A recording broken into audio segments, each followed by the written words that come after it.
Today is September 14th, 2017. My name is Helene Tischler. I'm here at the Newton City Hall Law Library with Priscilla Lasmarias Kelso. And today we are participating in the Newton Talks Oral History Project that is being conducted with the Newton Free Library, Historic Newton, and the Newton Senior Center. Thank you so much for being here. You're welcome. Let's start from the beginning. What country are you originally from? Why did you leave? Tell us a little bit about that. I'm originally from the Philippines. That's where I was born. However, I have lived longer here in the United States, 50 years actually, than I have lived in my home country. And but I do belong to two roots.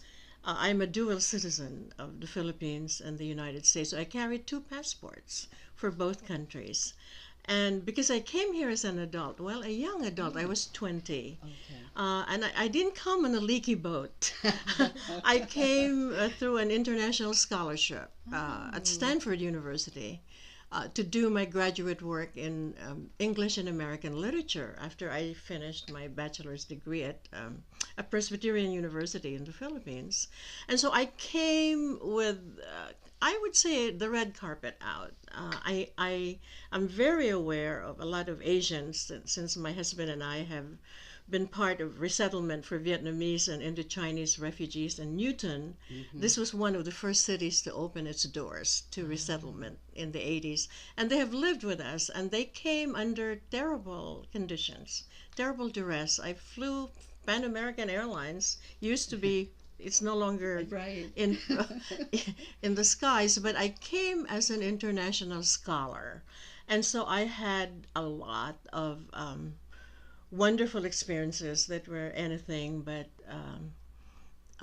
traumatic. And I think the trauma, if you can call it that, was leaving my family for the first time. Yes. Yeah. Did anyone come with you? No, I was alone. I was my alone. goodness. Yeah. Right. I was 20. I was very young. I was in a very high-powered university where I was competing for grades with people half my age. But that was probably, for me, the cutting edge of my first American experience here was academic work.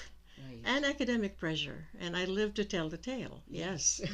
Certainly. And what was it like leaving your country at the time?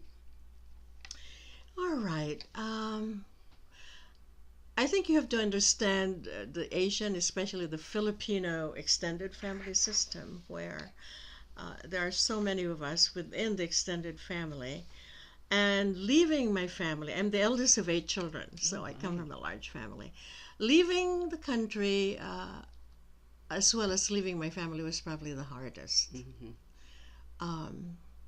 And I think that can be better explained metaphorically through a recurrent dream I used to have. I don't have it anymore, but for years and years, I would have this dream of being in my grandmother's house, where we would have feasting and cousins and aunts and uncles, neighbors, relatives, and then I would have to leave for the airport to come to America. And in this dream, I would be in this bus with my luggage, and I would be having some anxieties about the fact that I had to leave my family. And then I would be at the airport, and then my mother would be there, and I would have all these unsorted pieces of luggage that really annoyed me because I'm very organized and I like to color code my luggage. And then in the dream, my mother, the reason I'm sharing dreams is, aside from just the factual top of the head, Yes. left brain, there is a lot of depth that happens in the lives of people who leave their homes, and dreams never lie.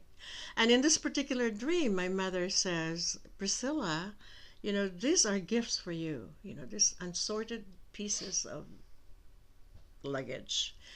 And I would be in the plane, I would be belted, ready to go, and the plane never leaves.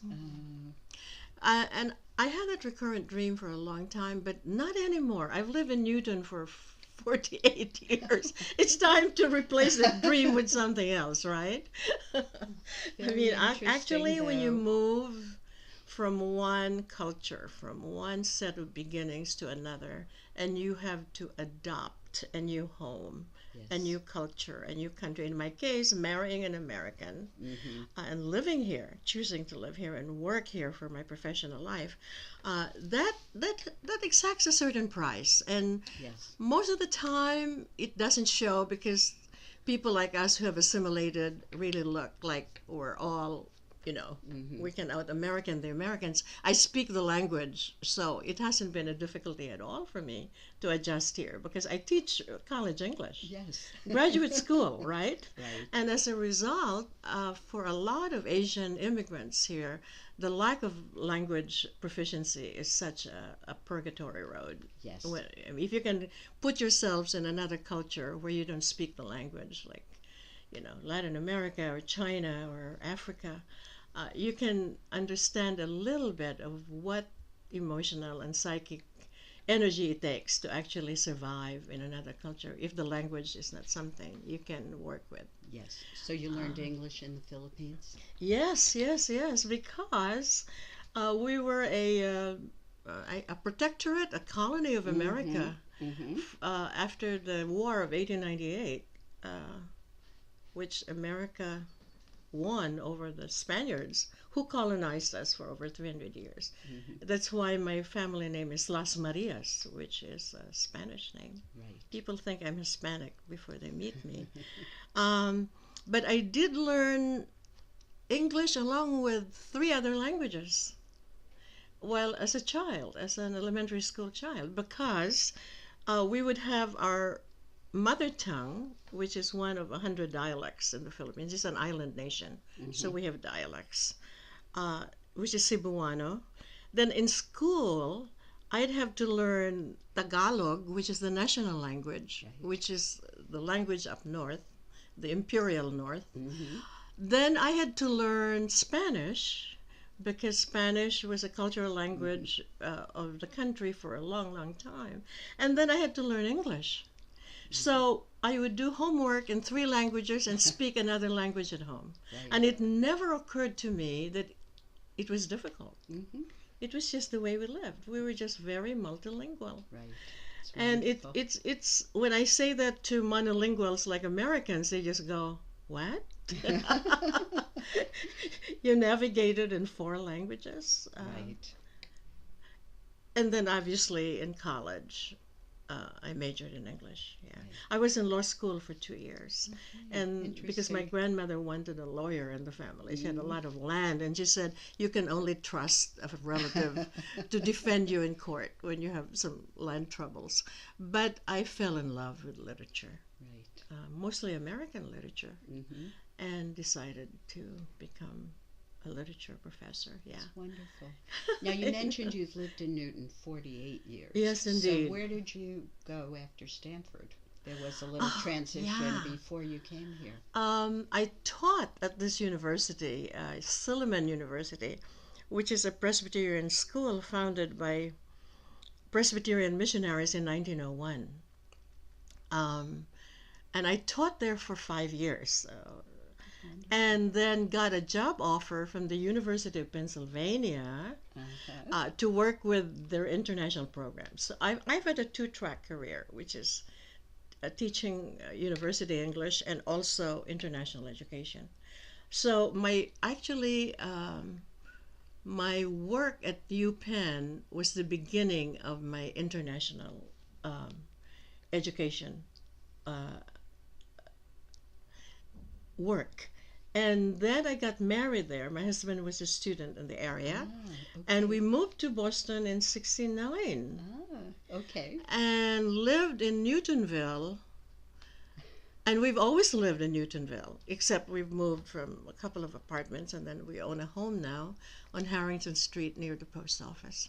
But having said that, it's interesting how, in a sense, Newton shaped my professional life because I ended up working at Northeastern University, Yes. yeah, where you worked. Yes. Yes. And did international education there. But Newton has been my home. I started in California for 2 years of graduate school, moved to Pennsylvania for 3 years of international Office of International Services. I was assistant director there, and then moved here and ended up working at Northeastern, So you kept moving and east. we've lived in the same house for 41 years. We amazing. we are not tourists. We're settlers. Yes, we just don't move. Yeah, And was it very different coming to Newton after California, Pennsylvania, or was it an easy transition? well, I Were there was a young differences? bride. Yes. We moved here after the wedding immediately. Uh-huh. So I started here, and so everything was new. Mhm. I love Newton. I think I said in my file that sent you earlier, because of its educational ethos, Yes. and being so near to the big schools, Harvard, MIT, BU. I worked at BC as a volunteer when I was nursing a baby for international programs. So I mean, BC, Boston College, close by. Yes. Yeah. Yes. So I yes. think I like the fact that we are we live in an academic bubble here, Yes. and We're lucky. I have always enjoyed the fact that because we have not moved from our house, I know the person at my bank, at Mhm. CVS, at the post office. I mean, that's important to me. Yes. That's important to me because I come from a country where people know who you are and your family. I mean, Mhm. I go to the market in my island home, and I would be known not as Priscilla Lasmarias, but ang apo ni Cecilia, Mhm. the granddaughter of Cecilia. Mhm. So uh, even that, the way that you would be seen by people in the locality is an indicator of the fact that you have roots. Mhm. And maybe because I moved here so young, I think subconsciously I've decided not to move at all after I settled here. I Right. wanted the teapot to be in the same Sure. place, Sure. and it's been there for 48 years. I think a lot of immigrants feel that way. Right. Was it very difficult transitioning at the time, and were the cultural differences, really difficult for you at the time? I think what was difficult was the Vietnam War, because this was 69. And this was the height of resistance in Newton being Newton, right? Yes. And I marched to the Boston Common 7 months pregnant to oppose the war. And that was probably, since you're asking about Mm-hmm. what was difficult, I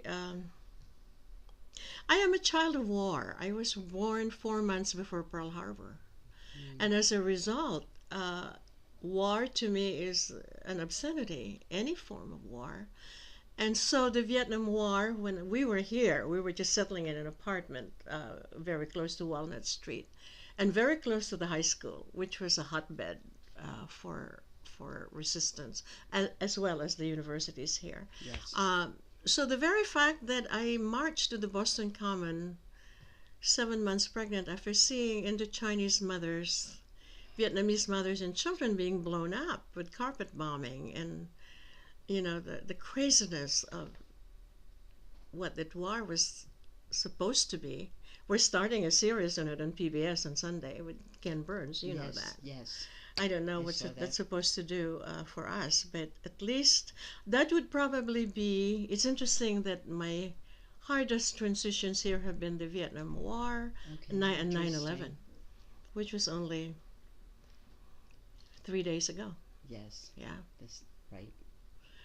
I 16 think these years. kinds of cataclysmic events, whether they happen overseas or whether they happen 4 hours from here in New York, Right. have a way of making me feel not so much unhinged, but just sad and unnerved. Yeah, I think Mhm. that's true for a lot of people. But I think for immigrants who who have learned to love this country and who have pledged allegiance to the flag and, hope for a good future for America. It is hard to see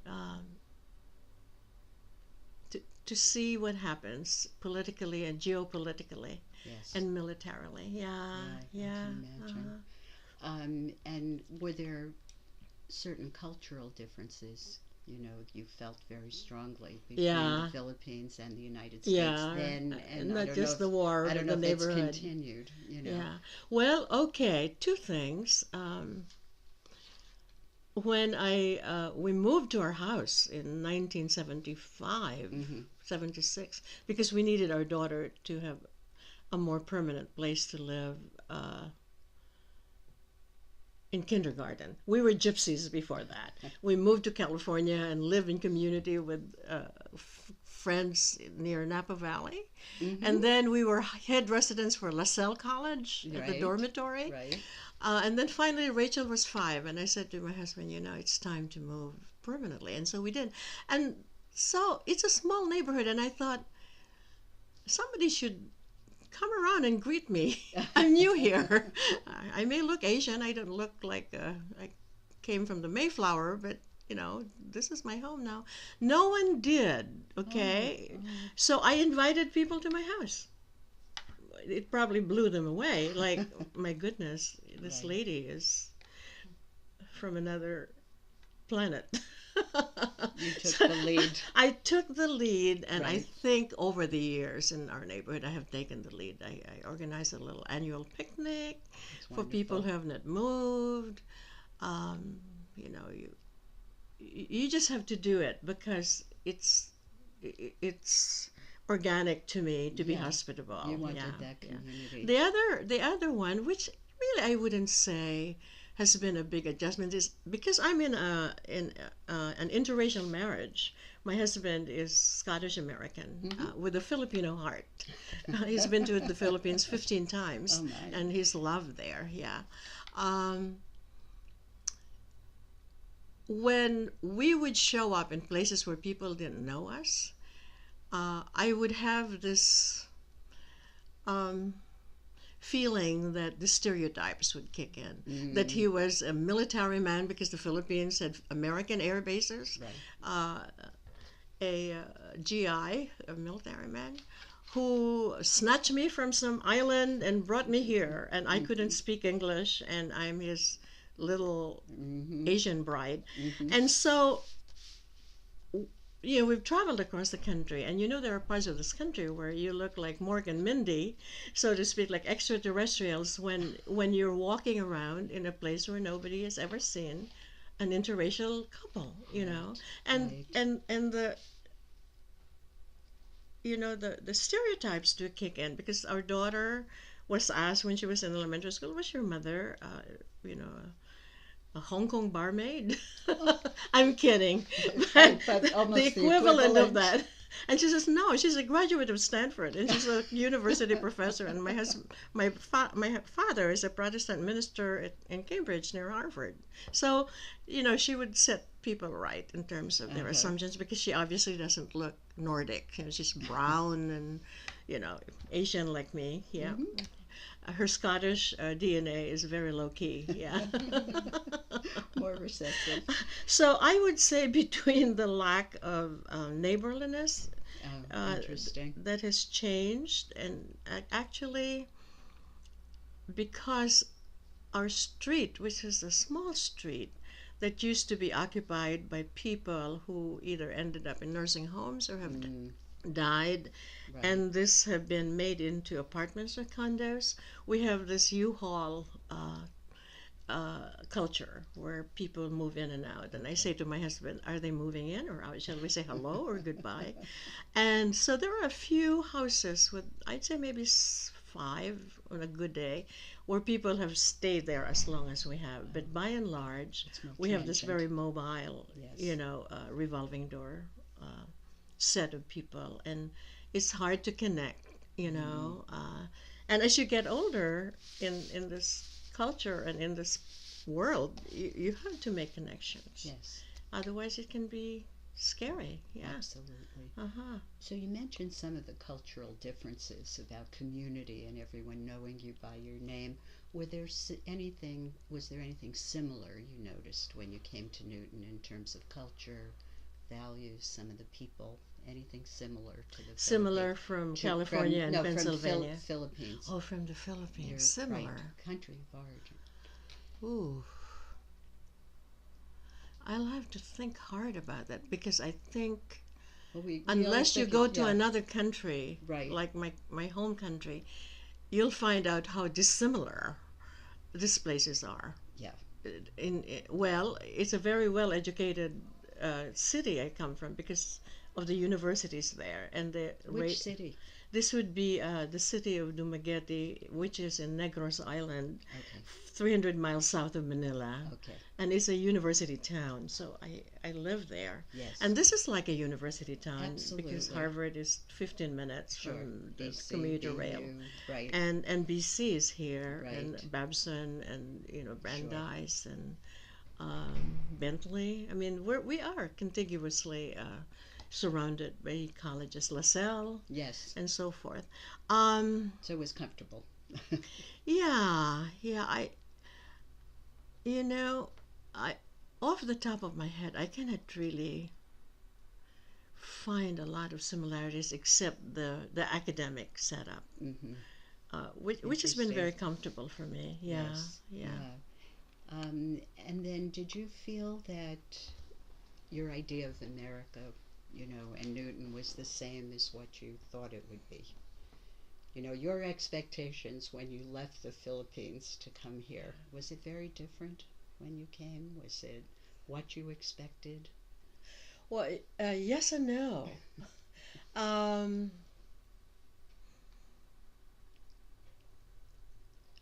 I know it's hard to go back that number Yeah, of years. I But in realized terms that of expectations, I know the academic you mentioned, Yeah. which were very strong. first of all, I never watched television until I came to this country at the age of 20. Okay. And that alone, I think, speaks volumes about expectations. I did not see images of America via TV. Like right now, we're so globalized that anybody coming to this country would already have a lot of preconceived images through internet Yes, and other yes. sources. But no, I didn't watch television until I came here. So I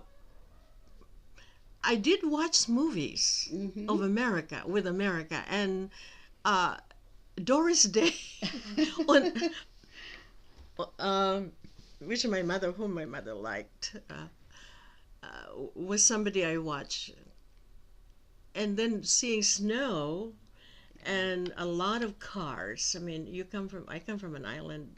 It's changed now, but Yeah. we were not as mobile as we are here. And so when I came, I think one preparation I had which worked in my favor was I had American professors at this university. Yeah, Okay. yeah. In fact, my moving from law school to literature was Yes. premised on the fact that I had one American professor from the University of Pennsylvania, among other places, who really taught me to love literature, especially Nathaniel Hawthorne, Yes. whom I wrote my thesis on, and so forth. But I think an immigrant coming to this country with no contact with Americans would really, never mind no language proficiency, would have really, I think, a monumental adjustment. Yes. And also, my marrying an American Mm-hmm. was almost like a segue to the fact that I felt very comfortable Yes. with American folks. Whereas, you can talk to immigrants now, or maybe in earlier years, since this is an immigrant project, Mm-hmm. for whom relating to Americans would have been just very difficult, Right. culturally as well as in terms of the language. Yeah. Yeah. Right. So the And it's language interesting that, I've just heard that there are people in Chinatown who've been here for more than 50 years who don't speak English. Mm-hmm. And they just are among themselves, and I can understand some of that. The Right. comfort level of being with Right. people who are like you, who look like you, Absolutely. who And eat speak food the like language. and speak the language. Yeah. So I would say, on a scale of 1 to 5, I've probably had a number of advantages in my favor Yes. coming here. Okay. And fairly realistic expectations about what it would be like. And the fact that my parents gave me their blessing to come, that's important. Absolutely. Because sometimes there are immigrants who come against the wishes of their families, and that is a hard road to hoe, because family is such an important part of your life when you're from Asia. Whether you like it or not, that's just what it is. Absolutely. Yeah. And so you felt pretty welcome when you came? Yes. In each community, or were there differences? I did. And I think, as I said a moment ago, it's because of my language proficiency and the fact that I'm off the charts as an extrovert. Yes. You know, Wonderful. as Maya Angelou would say, when you go to a room, say to yourself, you have every right to be here, as well as everyone else. And that's important when you're a person of color, you're a woman, Absolutely. and you're trying to, what's the word, validate your existence. Yes. And maybe because of the fact that I already validated my existence as a professional in the Philippines and in the places where I've worked prior to Newton, you know, I've been in boardrooms. I've been in the board of trustees of 2 schools. Right. And also I feel very comfortable speaking my mind. And, you know, that can be a plus and a minus, because some people expect Asian women to be, you know, very polite and very quiet and not rock the boat. And I am not polite, I am not quiet, and I rock the boat. Yeah. That's great. That's and right. Was that a family tradition, or is It's it my just your own? grandmother's tradition, not my mother. Uh-huh. The Las Interesting. Marias side of my life is very out there. It's very proactive. We're a political Wonderful. family. Yeah. My mother's family, which is the Laxina side, is very sedate Uh-huh. and very calm and very, you know, peace at any price. So I have both possibilities, and my husband knows that. Yeah. It's wonderful. So one tradition was you had some outspoken women in your family. Are there other traditions that you felt you held on to here, or that you've started new traditions with your family? You mean with my American family, with my one Yes. daughter who's now 46? Yeah, Yeah. here, right. And Yeah. then some you've held on to from home. Are there traditions? Well, you know, family gatherings, tradition, food. Yes, food is My daughter is very global. In fact, she's leaving for Ireland tonight.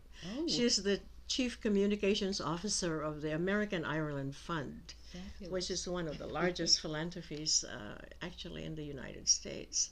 And so we are a very international family. You know, we have Scottish beginnings.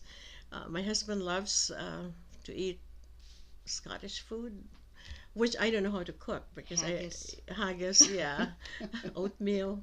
My daughter is a gourmet cook and loves Paris, so she cooks French food, but she also knows how to cook Filipino food. I've taught her how to cook Filipino adobo, which Wonderful. is a fusion of Chinese and Spanish cooking. Yes. And it just makes your house smell like $1,000,000 because it has everything, you know, garlic, ginger, brown sugar,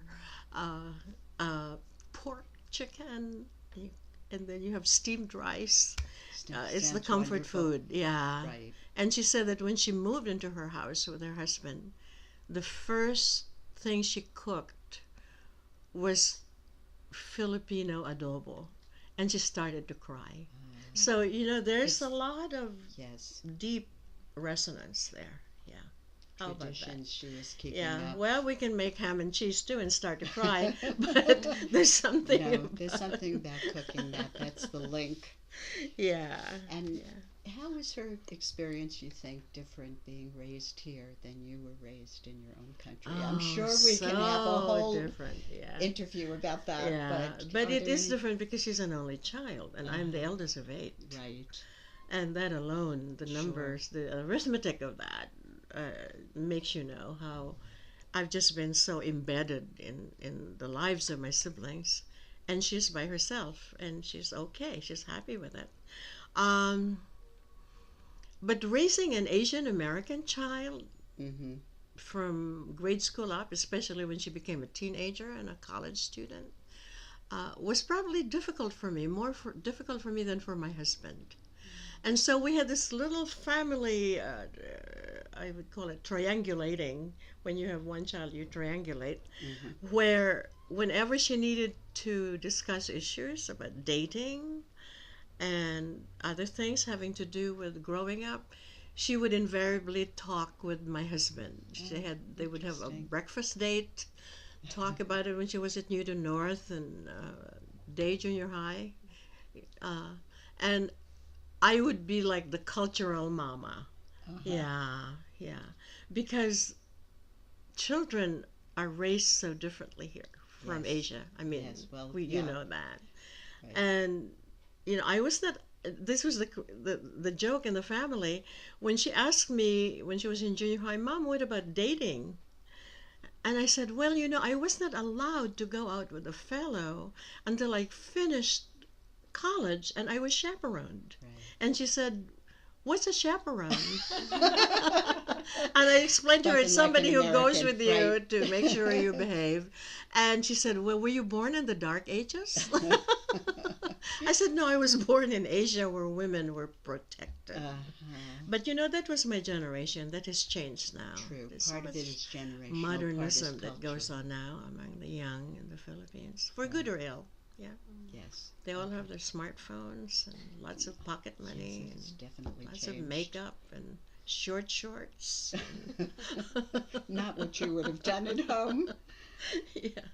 So, in terms of thinking about your experiences, what do you feel has been sort of the biggest challenge or challenges? What's been the greatest successes? I mean, you've got a lot from what you're saying in terms of your academic life and professional life and family and community. But what do you feel have been the biggest challenges for you Or over the time? biggest successes? Or you're the saying, biggest, yeah. I mean, whatever you feel like you want to address. Yeah. Well, that's interesting because when you reach 7-0, you have to ask that question. Mm-hmm. And there's a difference between being happy and having meaning. Yes. I mean, the pursuit of happiness is very intense here. We know that, for good or ill. I mean, and happiness is ephemeral. It comes and goes, whereas meaning is organic. It's in your DNA. It stays with you uh, for a long, long time. And I think for me, enabling my nieces and nephews in the Philippines to get a college education Right. at this Presbyterian University is my legacy. That's And I wonderful. call it God's economy, and I don't want to be over spiritualizing. I just feel like because I have one child, Mm-hmm. it's been easier for me to help out with the children of my siblings, and maybe because education has always been valued in my family by Right. my grandmother, Right. who was not allowed to go to school, and she was just allowed to learn to read so she could read her Spanish Mm-hmm. prayers. Mm-hmm. And my mother was valedictorian of her high school, but she was not allowed to go to college because she was a girl. Right. And why waste college education on a girl? And then I came along, and the Americans came along and had this university which was open for women for the first time. Right. And I became a recipient of that wonderful legacy of higher education.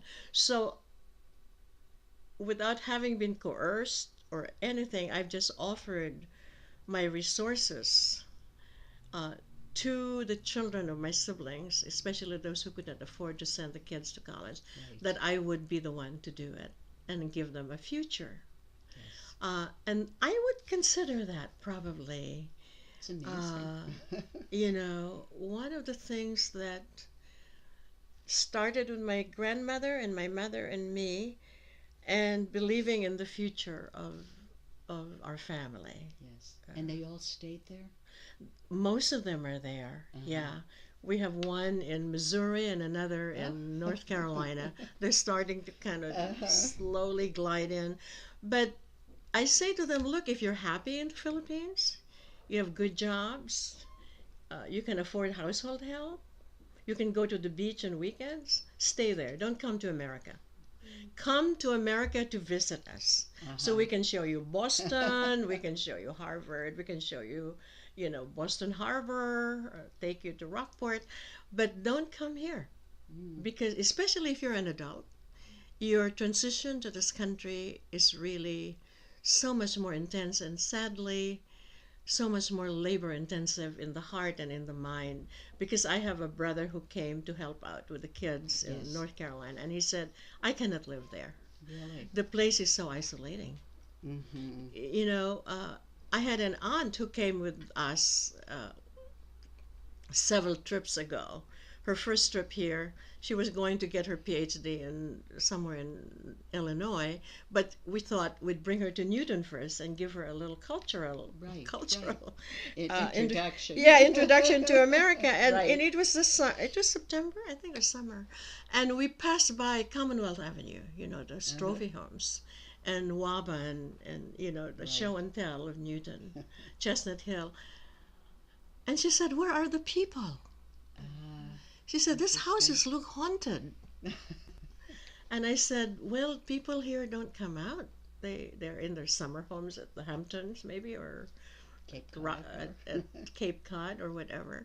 But there is no street life. There is, and she was so appalled at how such lovely homes could have no people in it. I mean, at least sitting out in the yard. Right, that she could see in the back. And that was her first, and I had lived here so long, I took it for granted. Like, Sure. this is how we live here. And then when she sees how few people live in so much space in our houses, she says, 12 people can live here. It's just a very different way of, I think, assessing closeness or intimacy. Right. And actually, it's interesting because my adjustment when I go back to the Philippines is there are just too many people here. I mean, give me my privacy. I Yes. want to be alone. Right. And then when they come here, they look out the window and they say, this place feels haunted.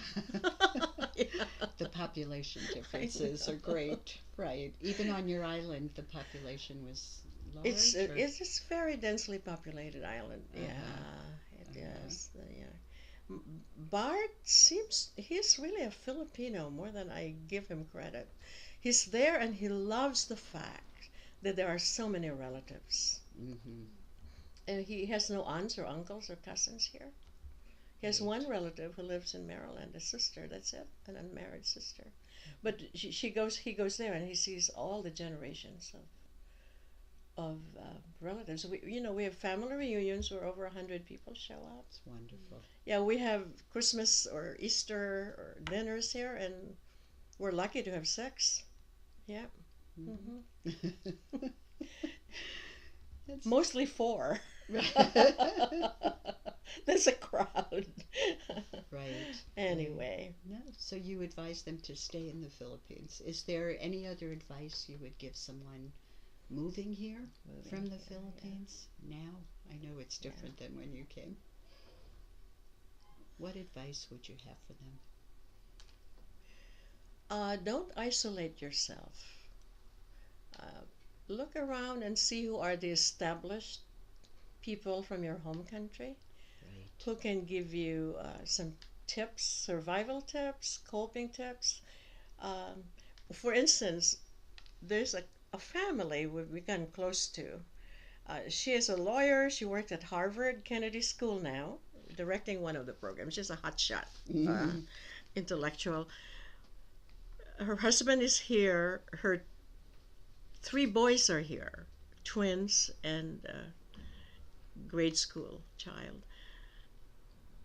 And when they live close to Cambridge, and she called me after like 1 week here, and she said, I'm doing laundry for the first time in my life. And I said, welcome to America. You'll be doing more. Went back where she was, she had staff. Right. She had 2, you call it yaya, which are caregivers for the children. Mm-hmm. She had a cook, a gardener, a housekeeper, and somebody who would massage her after she come home.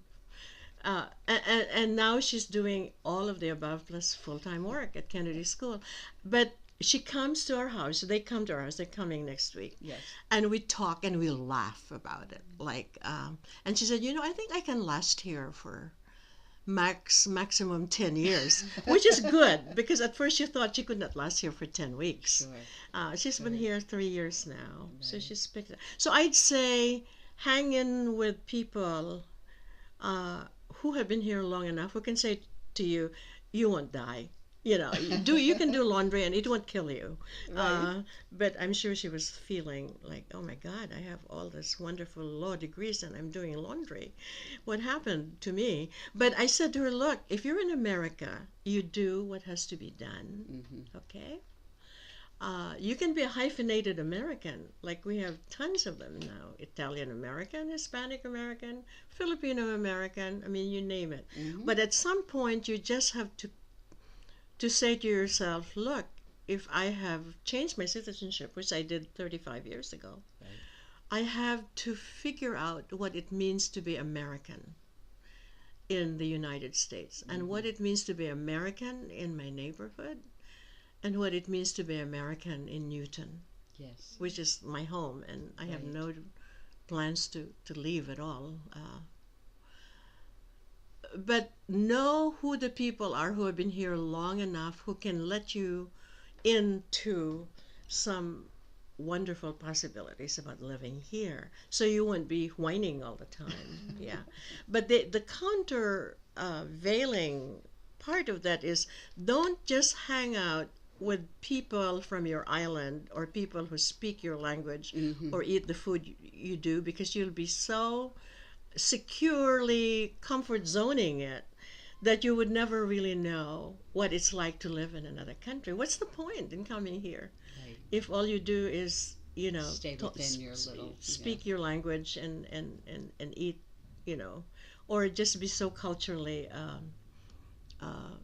what's the word, claustrophobic. Yeah. Right. Yeah.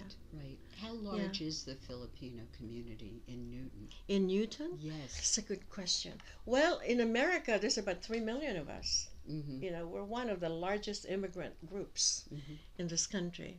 Somebody said we're the second largest. The first is Korean Americans, Mm-hmm. and we're the second. So we're a voting bloc. I mean, politicians court us. And by the way, I was so glad to see Amy Masanjulo run, even if she didn't make it, for mayor of Newton, because she looks like me. Right. Yeah, That was nice. it's good. Yes. I was just think the curious. community in Newton is not as large. I'll tell you why. Boston in general has one of the smaller Mm. contingents of Filipino Americans or Filipinos, because it's cold. People start here and then they move to Texas or Florida or California. And secondly, the large number of Filipinos here are mostly in the academic fields, the professions, Mm-hmm. whereas nurses, we have Yes. thousands of nurses here in this country. I tend to gravitate to places like when I was in Houston 5 years ago. That's where the big universities, hospitals are. But by and large, the Filipinos I've met here are often in universities and colleges, and it'd be mostly, I think, a professional group, not service oriented or whatever else. It's a small group, smaller than New York. You Right. go to New York, you go to San Francisco, you go to LA, and the place is swarming with Filipinos. Yeah, and also immigration tends to bunch up depending on where you already have a large contingent. Right. For instance, because San Jose, California has a large group of Vietnamese from the very beginning, Yes. that's where new immigrants who come to this country, or even people who are already in this country, tend to gravitate. They'll move there because it's where your fourth cousins are. It's warmer, Yes. and they sell gorgeous Vietnamese food in San Jose. I know that. I used to I've been teach there. in San Jose. Did you? I did. Did you? Were you at the State College? San Jose Because I City worked with the Peace Corps College. there. Yeah. Vietnamese and Cambodian Oh, yeah, students yeah. at the time. But very interesting. Yeah. Okay, so you've given us a great perspective of I've talked too current. much. No, Yeah. not at all. In fact, we want you to keep talking. Right. Reflecting back, though, on your childhood, are there Yeah. memories that stick with you besides the dream? I know your grandmother, the wonderful food, Yeah. that you feel still linger and sort of keep affecting your life. What are the sweetest memories you can Oh, share? the sweetest memories are picking ripe fruit from my mother's and grandmother's orchard. Picking fruit. In fact, today I just picked tomatoes from my daughter's garden, and it nourishes my soul. I'm happy, and I don't even want to intellectualize that or parse that and say why. Maybe because as children, and these were our snacks. We didn't have Twinkies or potato chips. We don't eat potatoes in the Philippines. We have rice. We didn't have chocolate brownies or whatever, but we had fruit in our grandmother's garden. I mean, orchard. We call it an orchard because my family is a homestead. And going out to pick ripe fruit from the tree and eating it straight from the tree, even gathering peanuts, pulling up the plant and seeing the nodules and removing the earth and eating the peanuts that taste like the earth, that is so holy to me. It's almost like being connected to creation. Okay? Yeah. Well, we can go to Star Market and have blueberries from Maine and gorgeous looking peaches from wherever, but they have been stored for 6 months somewhere else. And that doesn't really do much for me. I mean, yeah, right. But picking fruit, ripe fruit to eat, to me is the sweetest. And let me tell you, I began with a dream, I'll end with a dream. When I was under academic stress at Stanford, because it was a very rigorous program, I would have this comfort dream before an exam of picking fruit called manzanitas, which means little apples. And they are from low-lying branches, so that if you're like 5, 8 years old, you can actually pick them yourself. And after a tropical rain, miraculously, it seems like all the fruit become ripe and red. They're like little red, small things that you can pop in your mouth, like little red blueberries.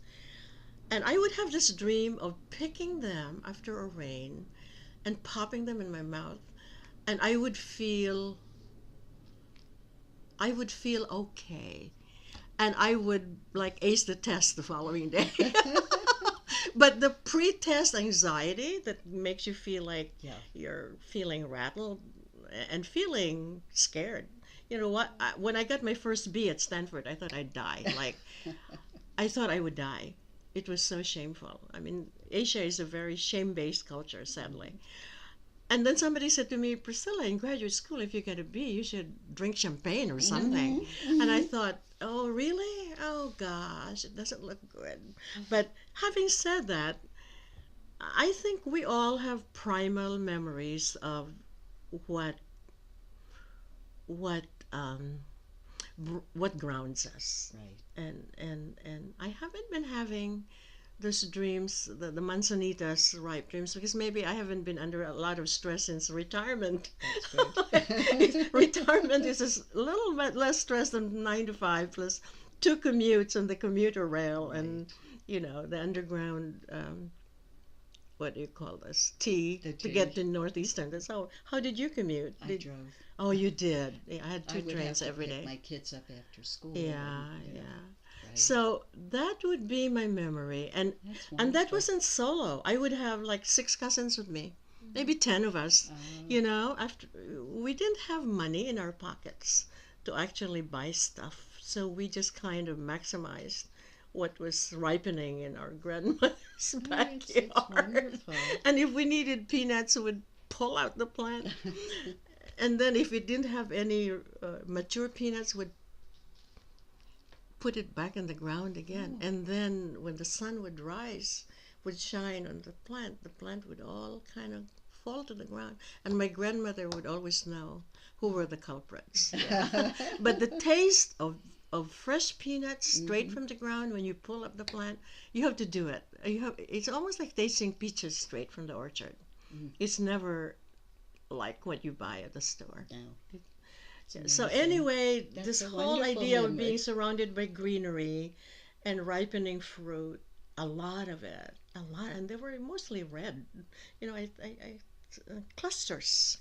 And having your cousins, and so my mother made all of our dresses. So all of our clothes had pockets, because when you pick fruit, you better have some pockets to put them in. Right. And that's my memory of living in a smallish island in the tropics, where it never snowed and where the cousins grew up. We grew up together, and the ripe fruit was like the best. It's wonderful. Yeah. Thanks for sharing that. I mean, is there anything that we haven't covered that you wanted to talk about? Well, I'm writing a book. Or trying to. It's slow, but it'll get done. It's called Growing Two Gardens. And it's really the metaphor of my mother's garden and my garden in Newtonville. And I'm using that really as the matrix for a bicultural experience of different soil, different textures, different weather, different harvest, and I'm just playing with that metaphor that we belong to different gardens. Sounds wonderful. And it's called Growing Two Gardens, and it's honoring my beginnings in the Philippines, and also honoring my beginnings here, because my husband and I and our daughter are gardeners, and there's something really deeply symbolic about gardens. It's a very non-violent act. I believe in whatever you do something non-violent. Because it's the tipping point for this very edgy world of ours, and so forth. So someday, if it comes out, I will let you know. With us, please. We'd love to read it. Well, thank you so much for taking the time to do this with us, and we're really happy that you're included in Newton Talks Oral History Project. It's really I am the first wonderful. Filipino woman in this group too. Of the 39 that you've already interviewed, We have 8 other immigrants. That's it. Right. There's been Asian men and a lot of other immigrants. Yes.